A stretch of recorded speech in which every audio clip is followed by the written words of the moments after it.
Bismillahirrahmanirrahim. Assalamualaikum warahmatullahi wabarakatuh.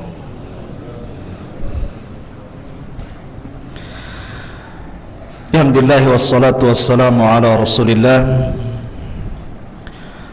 wa ala alihi wa sahbihi wa mawalah wa la hawla wa la quwata illa billahi wa ba'du.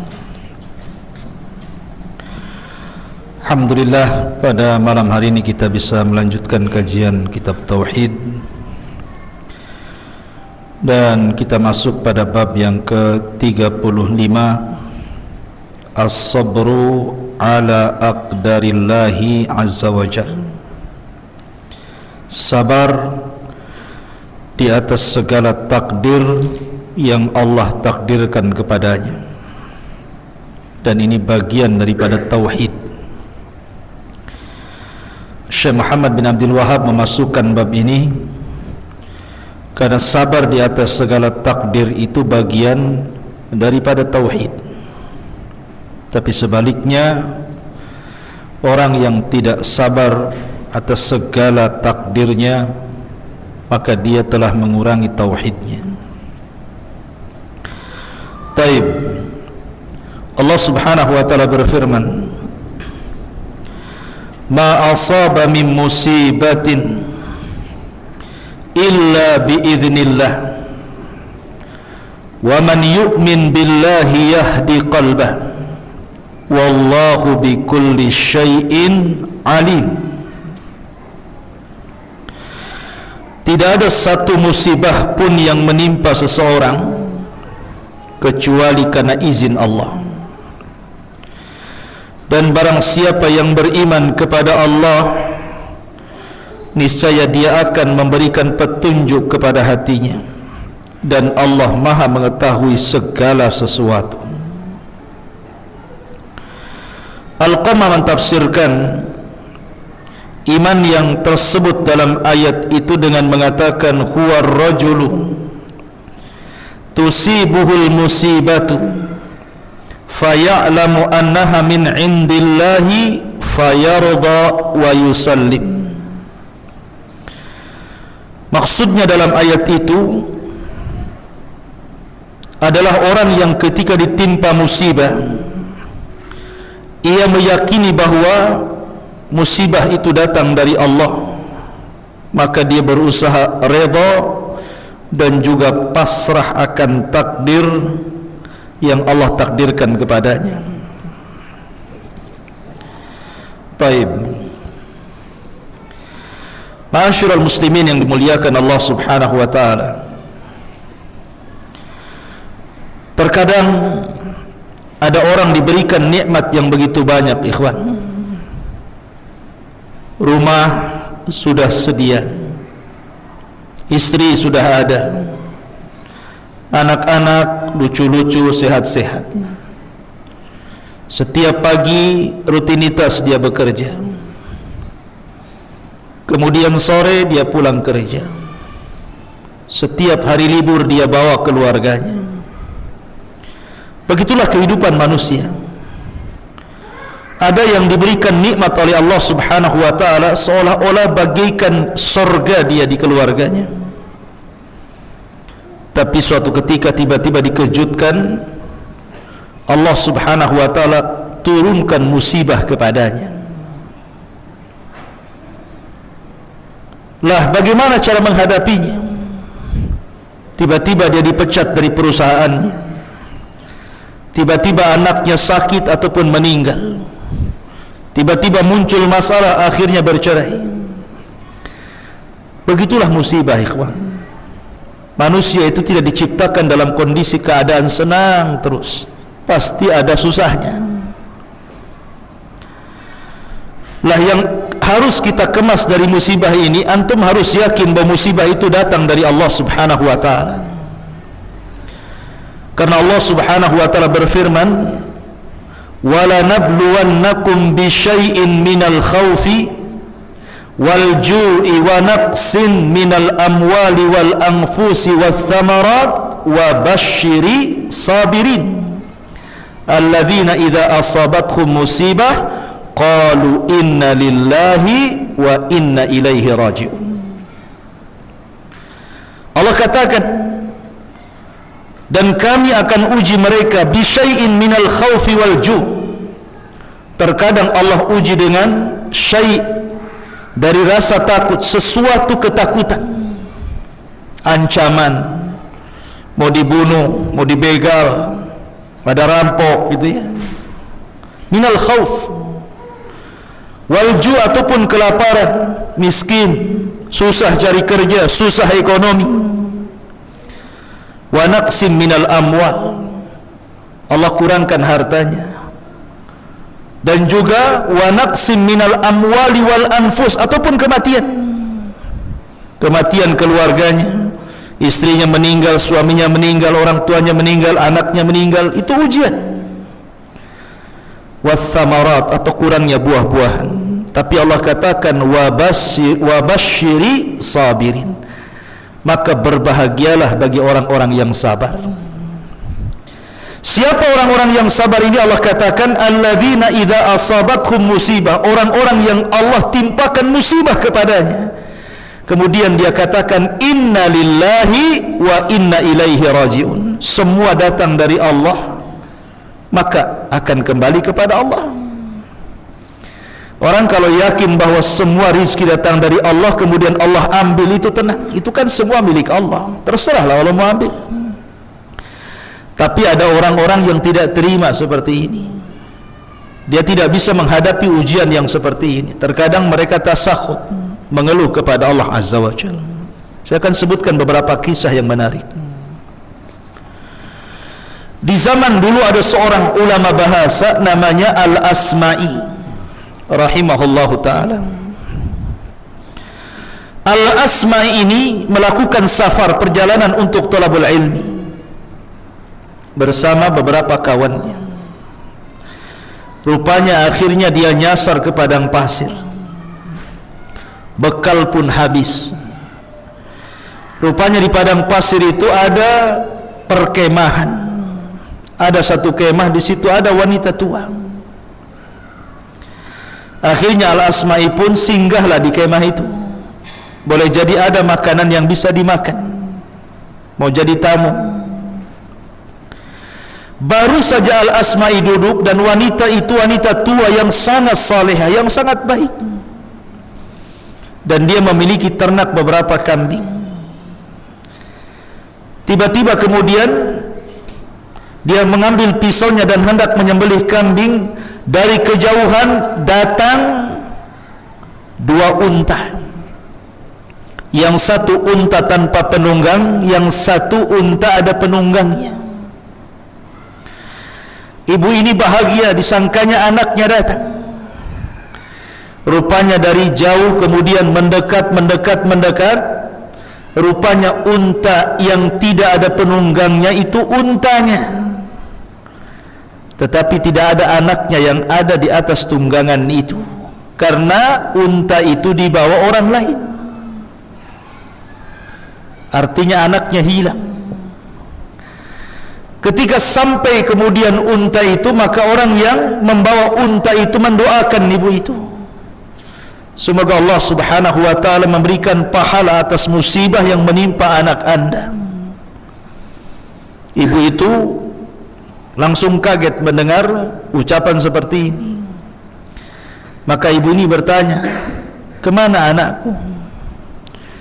Maka kata penunggang unta satu ini mengatakan, sesungguhnya anakmu jatuh di tebing, kemudian jatuh ke jurang dan mati. Ibu ini langsung shock, tapi berusaha sabar dia. Akhirnya dia mengatakan kepada penunggang unta itu, bisakah kau turun, sembelihkan kambing itu, kemudian kita masak, ada tamu. Lihat sabarnya di sini. Dalam kondisi dia mendengar berita anaknya meninggal, dia sempat-sempatnya mengatakan kepada orang itu, ayo kita sembelih kambing, ada tamu. Akhirnya disembelihlah. Asma'i hanya bisa mendengar, terpukau kaget, sesabar itu ibu itu. Setelah kemudian kambingnya disembelih, dikuliti, kemudian direbus, kemudian dihidangkan, ibu ini mengatakan kepada Al-Asma'i, ya Fulan, saya melihat anda ini orang alim. Bisa enggak kau bacakan satu ayat kepadaku untuk menenangkan hatiku?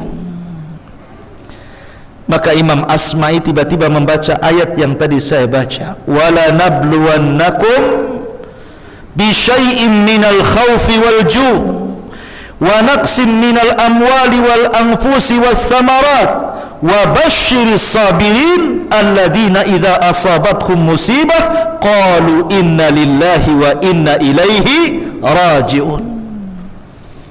Ketika ibu ini mendengar inna lillahi wa inna ilaihi raji'un, tenanglah ibu ini, dan dia pun mengatakan, ya Allah, Allahumma ajirni fi musibati, ya Allah berikan pahala atas musibah yang menimpaku. Lihat, mungkin kalau antum posisi di ibu ini nggak gitu, maaf ya, saya harus cari anak saya dulu, sebaiknya kalian pulang gitu ya. Ya, begitulah orang-orang di zaman dulu itu mencerminkan bagaimana sabar di atas takdir. Bahkan ada seorang syekh itu bercerita, ini kisah nyata ya. Jadi ada seseorang kedatangan tamu. Orang ini punya 3 anak, semua kecil-kecil, belum balik, masih belum berakal ya. Datanglah tamu rombongan. Kemudian karena ingin memuliakan tamu, diambil salah satu anak unta, kemudian disembelih. Lah anak-anak kecil yang belum balik, yang belum berakal ini melihat bapaknya sedang menyembelih unta. Tiba-tiba kakaknya yang paling besar mengambil pisau dan mengatakan kepada adiknya, "Dek, bagaimana kalau seandainya kita lakukan apa yang dilakukan abi bapak kita? Ku sembelih kamu sebagaimana dia nyembelih unta." Subhanallah ya. Akhirnya unta itu disembelih. Ini yang kakak nyembelih juga adiknya. Namanya anak-anak, belum berakal ya. Makanya hati-hati antum, jangan nyembelih-nyembelih dekat anak, ditirukan deh sama adiknya, disembelih nanti ya. Akhirnya kemudian ayahnya sudah nyembelih unta, untanya sudah tumbang, siap dikuliti. Tiba-tiba mendengar adanya menjerit, anaknya menjerit ya. Maka ayahnya langsung kemudian berteriak. Anaknya ketakutan lari keluar rumah, datang mobil ditabrak dua-duanya, mati semua. Adiknya mati disembelih, dua-duanya ketabrak mobil. Bapaknya langsung terdiam melihat kondisi seperti itu, megap-megap, dia kena serangan jantung, mati juga bapaknya. Langsung 3 orang, anaknya meninggal, dia pun meninggal. Tinggal ibunya. Ibunya hanya bisa terdiam. Apalah yang bisa dilakukan dalam kondisi seperti ini, kawan? Kayak patung. Dalam sekejap saja musibah itu bisa beruntun. Musibah itu, ikhwan, kalau Allah turunkan, terkadang musibah itu beruntun, dan ini perlu kesabaran. Jangan sangka orang yang beriman itu kemudian Allah biarkan. Ahasiban nas an yutraku an yaqulu amanna wa hum la yuftanun. Apakah manusia mengira ketika mereka mengatakan saya beriman kepada Allah, mereka tidak diuji? Mereka akan diuji untuk mengetahui siapa yang jujur keimanannya dan siapa yang dusta keimanannya. Begitulah ujian manusia itu. Makanya Abdullah bin Abbas radhiyallahu anhu ketika datang kabar anaknya meninggal, dia langsung mengatakan inna lillahi wa inna ilaihi raji'un. Berusaha sabar. Karena Nabi SAW pun pernah diuji kematian anaknya. Abdullah meninggal di waktu bayi, Qasim meninggal di waktu bayi, Ibrahim yang sudah 1 tahun 10 bulan meninggal juga. Sampai Rasul menangis. Nabi lo menangis, tidak tahan kesedihan. Tapi bukan berarti Nabi menolak takdir. Ketika Abdurrahman bin Auf bertanya, wa ma yubkika ya Rasulullah, kenapa anda menangis wahai Rasul? Rasul hanya mengatakan innal aina la tadma wa innal qalba la tahzan wa inna bi firaqika ya Ibrahim la mahzunun. Ya Abdurrahman, mata ini bisa menangis, hati bisa bersedih. Perpisahanku dengan Ibrahim ini sungguh menyesakkan dada, tapi aku tidak menolak takdir. Boleh menangis. Inna lillahi wa inna ilaihi raji'un. Ummu Salamah, ketika meninggal suaminya Abu Salamah, bagi Ummu Salamah tidak ada laki-laki terbaik melebihi suaminya. Ada orang yang datang melamarnya ditolak, datang lagi laki-laki melamarnya ditolak, karena bagi dia tidak ada manusia yang lebih baik daripada Abu Salamah. Begitulah kecintaan Ummu Salamah kepada Abu Salamah. Saat menjelang wafatnya, Rasul datang kepada Ummu Salamah dan mengatakan, ya Ummu Salamah, isbiri, sabarlah, dan berdoalah kepada Allah, Allahumma hjurni fi musibati wa akhlufhu khairan min ahli. Katakan, ya Ummu Salamah, ya Allah, berikan balasan atas musibah yang kau timpakan kepadaku, dan gantilah Abu Salamah dengan yang lebih baik yang kau kehendaki. Kata Ummu Salamah, tidak mau saya doa itu ya Rasul, karena bagi saya tidak ada yang lebih baik daripada Abu Salamah. Kata Rasul, sudah, baca saja, mudah-mudahan ada yang lebih baik daripada Abu Salamah. Dibacalah doa ini. Ya Allah, berikan pahala atas musibah yang menimpaku, dan gantikan Abu Salamah dengan laki-laki yang lebih baik darinya.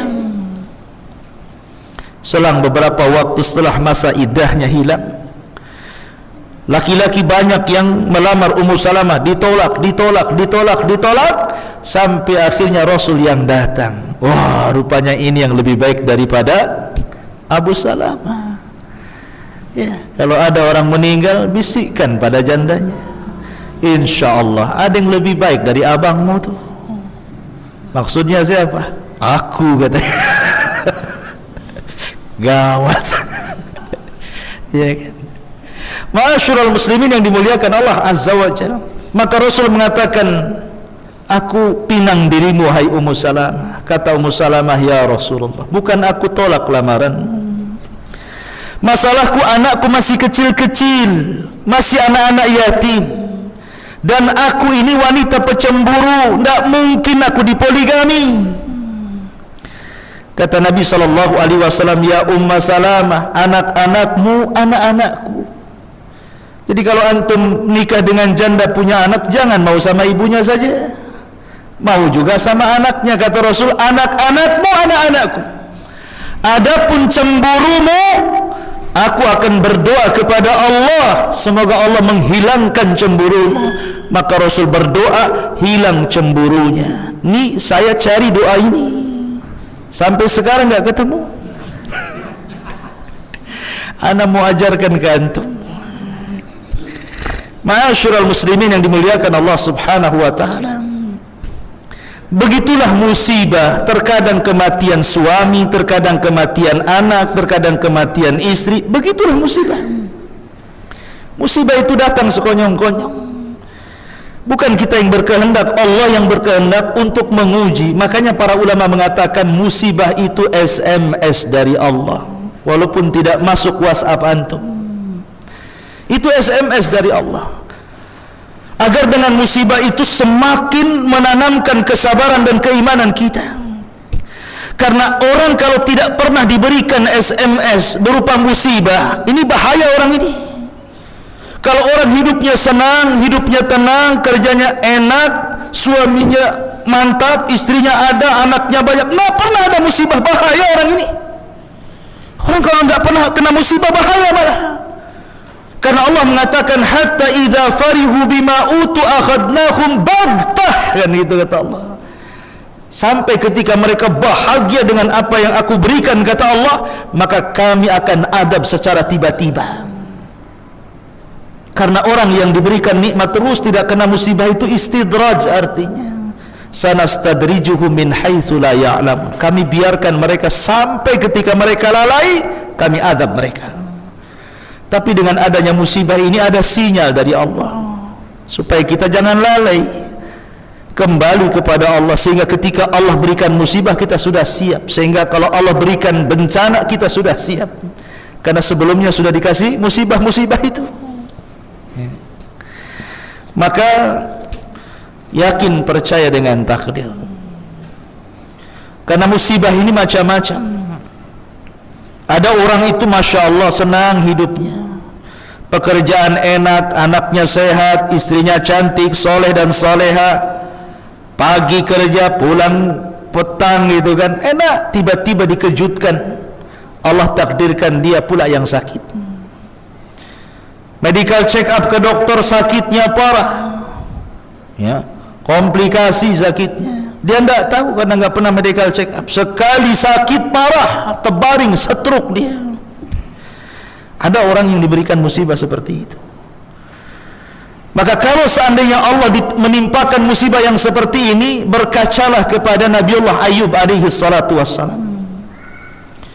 Karena Ayub alaihi salatu wassalam itu diberikan musibah, bukan hanya satu musibah, tapi musibah-musibah. Mulai daripada kehilangan harta, mulai daripada kehilangan seluruh anak-anaknya, mulai dari kehilangan semua teman-teman baiknya, mulai kehilangan semua kehormatannya, kemuliaannya manusia hilang, satu persatu menjauhinya. Karena memang begitu. Orang kalau pertama sakit, ikhwan, pasti orang akan jenguk antum. Banyak orang yang jenguk itu. Ada yang mendoakan, ada yang ngasih beras, ada yang ngasih buah-buahan, walaupun yang makan yang nunggu, bukan yang sakit.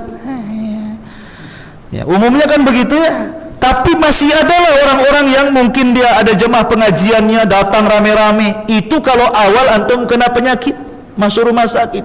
Tapi kalau sakitnya sudah tahunan, sudah setahun, 2 tahun, malas orang datang. Paling yang jaga di samping antum itu ya istri antum, anak antum saja kan. Begitu memang, itu tabiat manusia. Awal saja rame, kadang-kadang ditinggalkan. Akhirnya apa? Istrinya minta cerai pula. Aduh musibah, sudah terbaring istrinya minta cerai pula.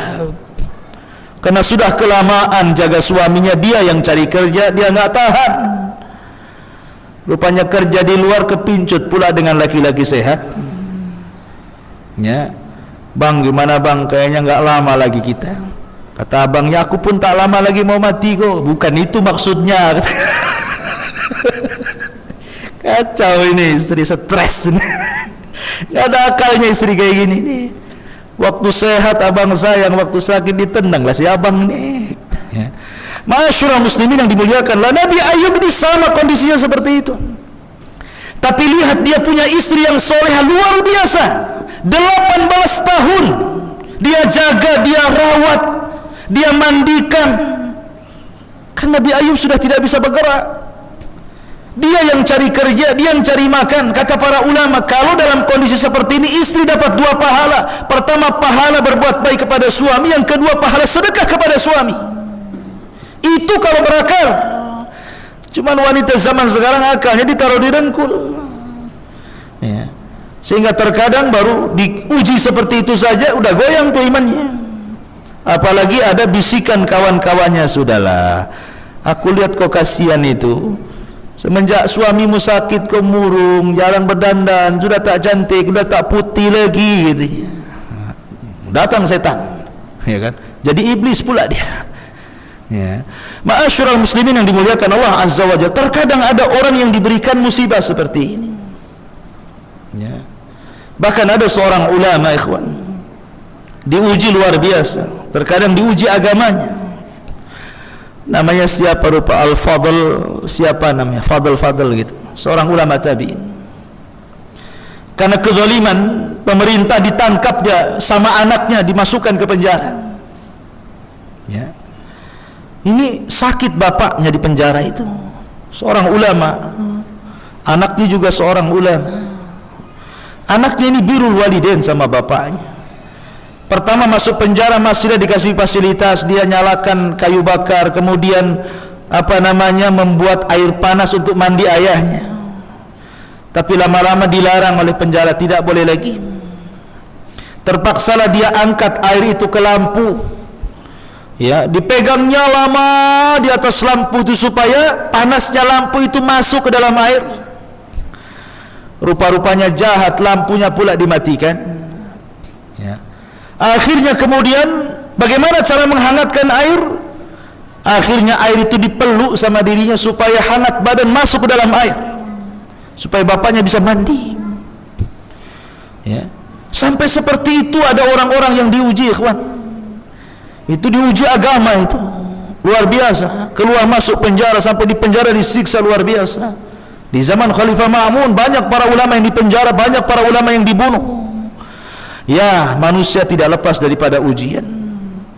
Tetapi mengemas ujian itu haruslah sabar.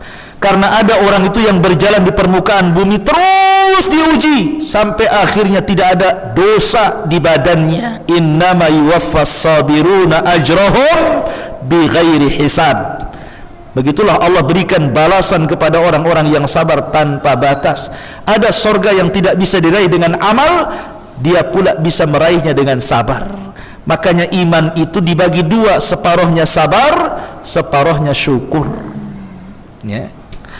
Baik, kemudian diriwayatkan dalam Sahih Muslim dari Abu Hurairah radhiyallahu an bahwa Rasul bersabda, "Ithnatani fin nasi huma bihim kufrun, at-ta'nu fin nasabi wan niyahatu 'alal mayyit." Dua perkara yang masih dilakukan orang, padahal keduanya adalah kekufuran. Satu, mencela keturunan, yang kedua meratap kepada orang mati. Ya. Ini adat jahiliyah nih. Karena dalam riwayat Arba'un ada 4 perkara min amril jahiliyah la yatrukuhun. Semuanya dari perkara jahiliyah yang kalian tidak bisa meninggalkannya. Salah satunya at-ta'nu fil ansab, mencela nasab, wan niyahatu 'alal mayyit, dan meratap. Lihat orang-orang Syiah itu, ikhwan. Setiap bulan Asyura tanggal 10, lihat antum di YouTube bagaimana orang-orang Iran mereka membawa pedang, membawa golok, membawa pisau, kemudian ujungnya dirantai, kemudian dipukul-pukul ke badannya sampai berdarah-darah, sampai anak yang belum balik ditotok palu kepalanya biar keluar darah, dan mereka mengatakan, "Ya Husain, ya Husain." Mereka ingin menebus dosa Husain karena Husain mati dibunuh di Karbala. Apakah ini ajaran daripada Rasulullah? Bukankah Rasul mengatakan salah satu kekufuran adalah an-niyahatu 'alal mayit, meratap kepada orang mati? Harusnya didoakan Husain itu, bukan diratap. Ya. Tapi mereka meratap. Enggak boleh meratap, karena di masyarakat ini kadang-kadang nih seorang istri itu kalau tidak kuat imannya, ketika meninggal suami itu, wah, belum meninggal itu baru nazak udah jerit-jerit. Ada tuh. Saya pernah melihat itu di kampung itu. Ini suaminya baru nazak, katanya ini udah nazak nih katanya. Menurut orang-orang yang menyaksikan, wah, istri udah guling-guling tuh, guling-guling di tanah. Wah, dipegangnya orang ramai, dibawa ke kamar itu. Rupanya tak jadi mati. Ya kan? Udah belum jadi, enggak jadi mati ya. Sembuh suaminya. Udah kayak gitu tuh. Ya. Ada orang-orang yang seperti itu. Gimana kalau jadi mati kan? Wah, makin lagi. Mungkin dia datang ke kuburan, dikorek tuh kuburannya.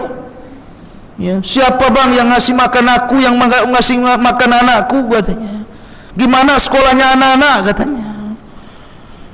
Coba kalau seandainya betul-betul keluar tuh dari kuburan abangnya tuh.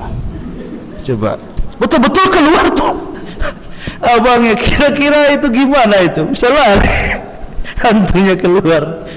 La ikhwatu fiddin, muliakan Allah azza wa jalla. Ada orang-orang yang kemudian ini tidak sabar, akhirnya niyahah, jatuh ke dosa besar. Ya.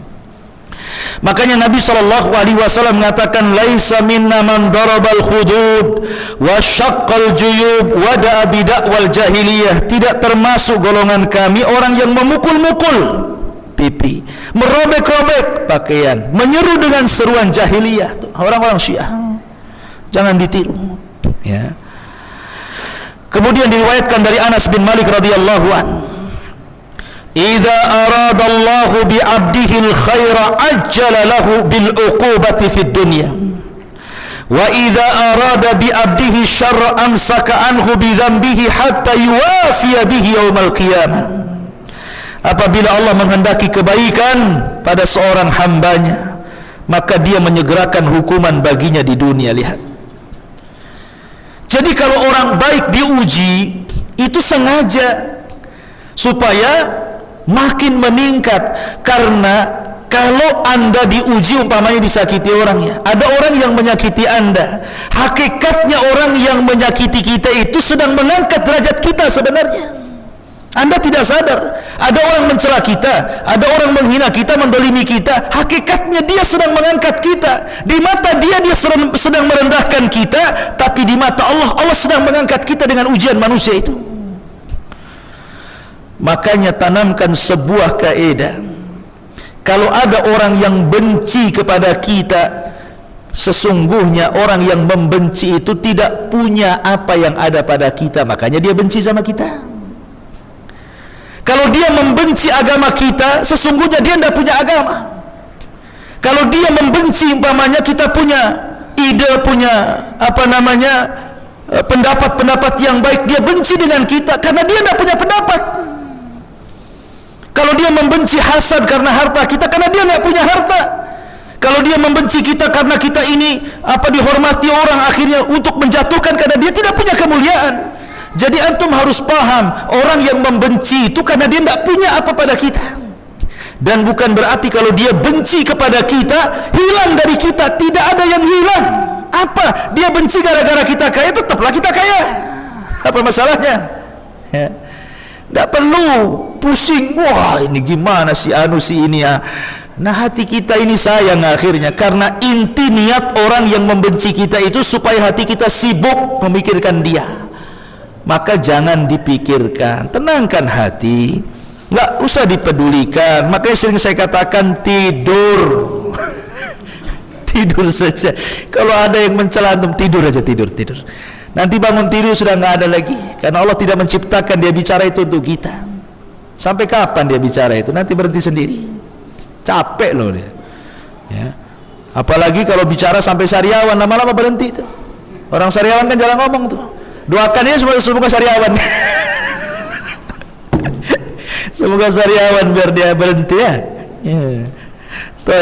Kemudian sedang apabila Allah menghendaki keburukan pada seseorang hambanya, maka dia menangguhkan dosanya sampai dia penuhi balasannya nanti pada hari kiamat. Lihat, kalau orang jahat memang sengaja nggak dikasih ujian tuh. Orang jahat itu dibiarkan saja, bisnisnya makin lancar gitu, walaupun dia nggak sholat gitu ya. Anaknya makin banyak walaupun tak pernah sedekah. Kok enak kali orang itu ya, katanya. Jangan salah, sengaja Allah tumpuk-tumpuk dosanya itu. Nanti pada hari kiamat Allah lengkapkan azabnya, gitu maksudnya.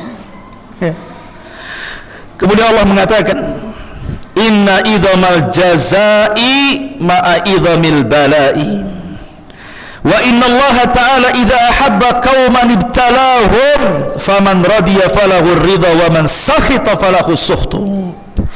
Sesungguhnya besarnya pahala itu setimpal dengan besarnya cobaan.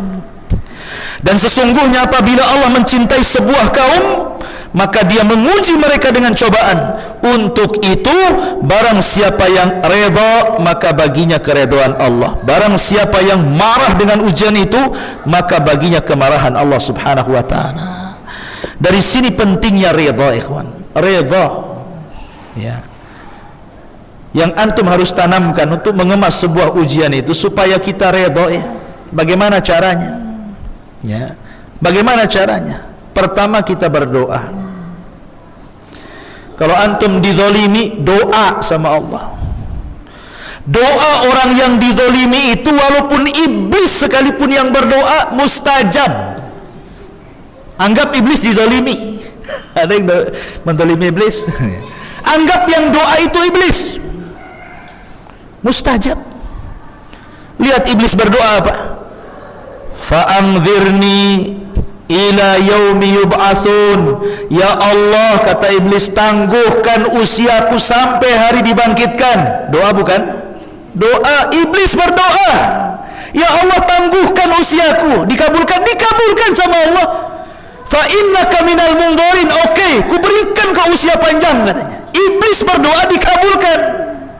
Kita bukan iblis, kita manusia. Tapi ada manusia bajunya iblis. Ya. Jadi iblis berdoa dikabulkan, orang kafir berdoa dikabulkan, orang fasik berdoa dikabulkan. Kalau posisi dia madlum, orang kafir itu kalau didolimi, Allah tidak memandang kekafirannya, tapi Allah memandang keadilannya dan membenci kezalimannya. Ini orang mukmin mendolimi orang kafir. Di mana posisi Allah? Posisi Allah di orang kafir. Bukan karena Allah sayang dengan orang kafir, bukan Allah benci kepada orang beriman, bukan. Tetapi karena Allah cinta dengan keadilan dan Allah tidak suka dengan kezaliman. Itu masalahnya. Makanya kalau dizalimi orang kafir itu mustajab doanya. Ketika Rasul mengutus Mu'adz ke Yaman, Yaman itu loh nggak ada orang Islam, yang semuanya ahli kitab, orang musyrik, belum ada orang masuk Islam di Yaman. Tapi Rasul mengatakan kepada Mu'adz, fattaqi da'watal madlum fa innahu laisa bainahu wa bainallahi hijab. Hati-hati dengan doa yang dizalimi itu, karena antara dia dengan Allah tanpa ada perantara, tidak ada penghalang.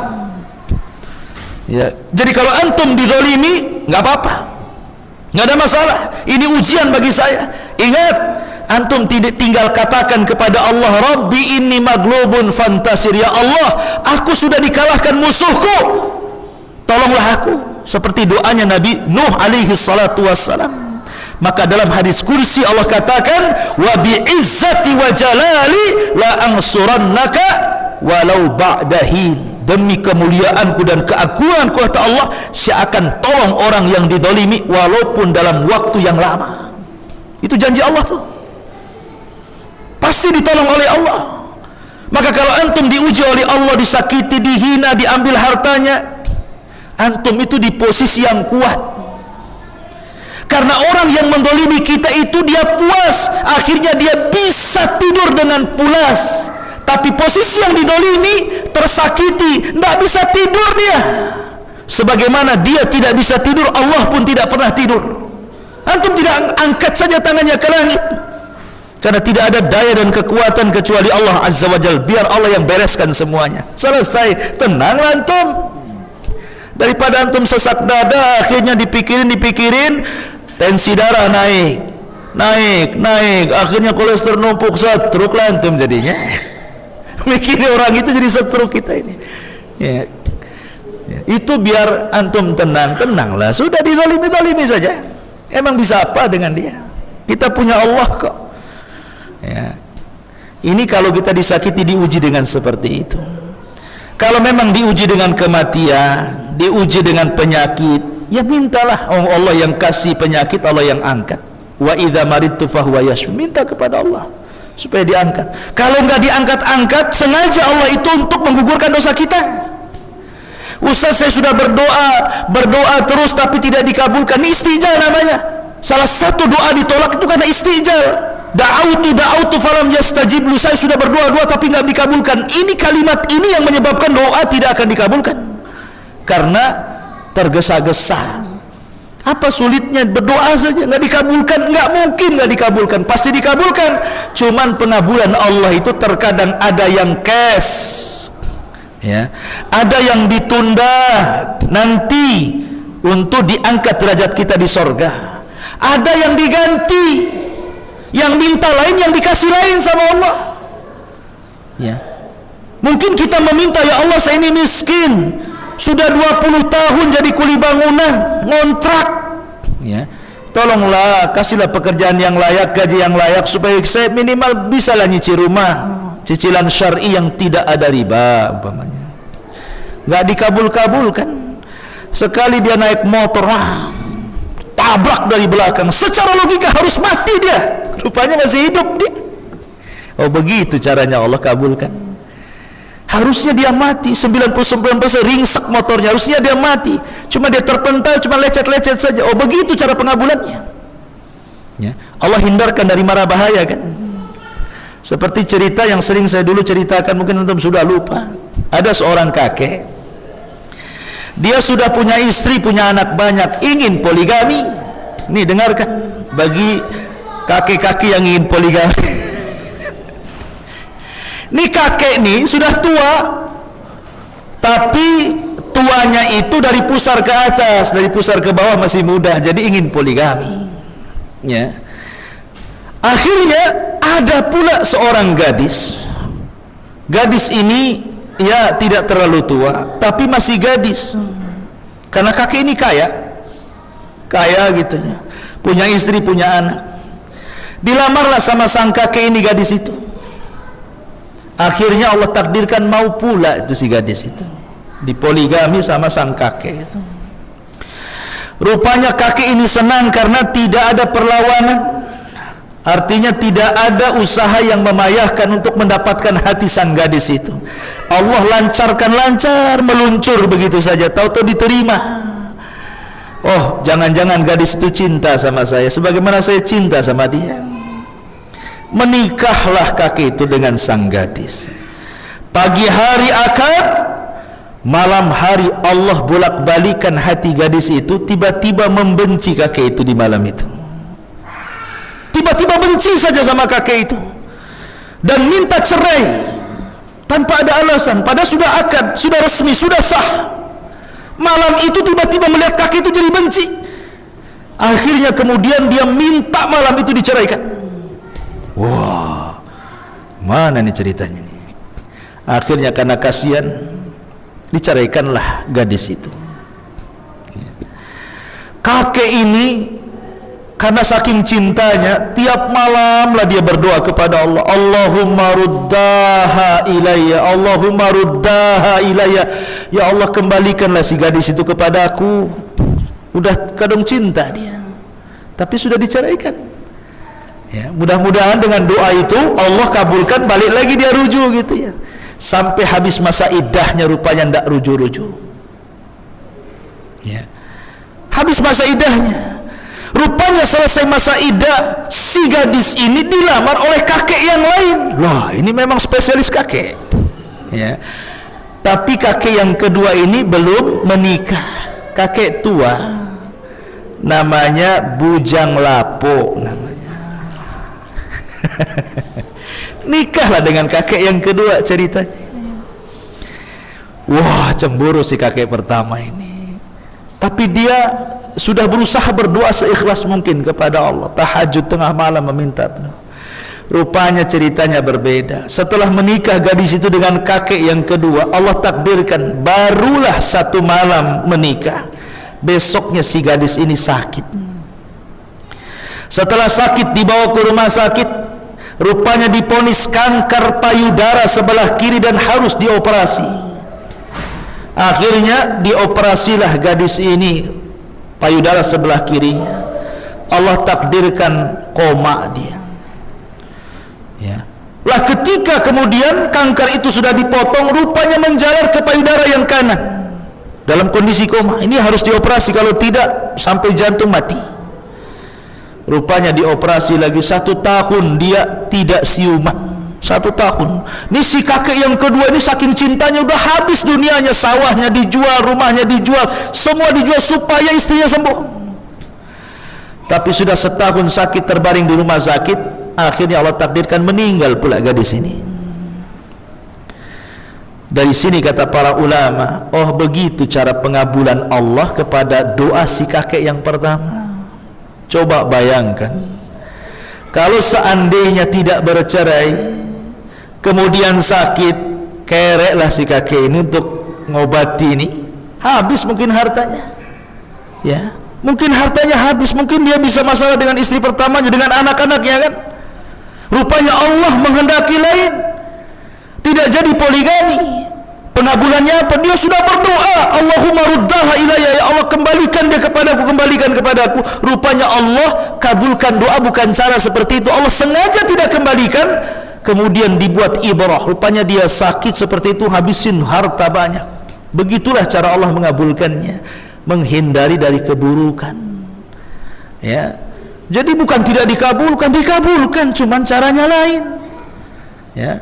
Jadi menghadapi takdir Allah Azza wa Jal dengan redha, berdoa, tawakal, berusaha gitu ya, maka itu bagian daripada bersabar dengan takdir. Wallahu alam. Saya kira cukup, udah jam 9. Tidak ada pertanyaan. Subhanallah bihamdika asyhadu an la ilaha illa anta astaghfiruka wa atubu ilaik.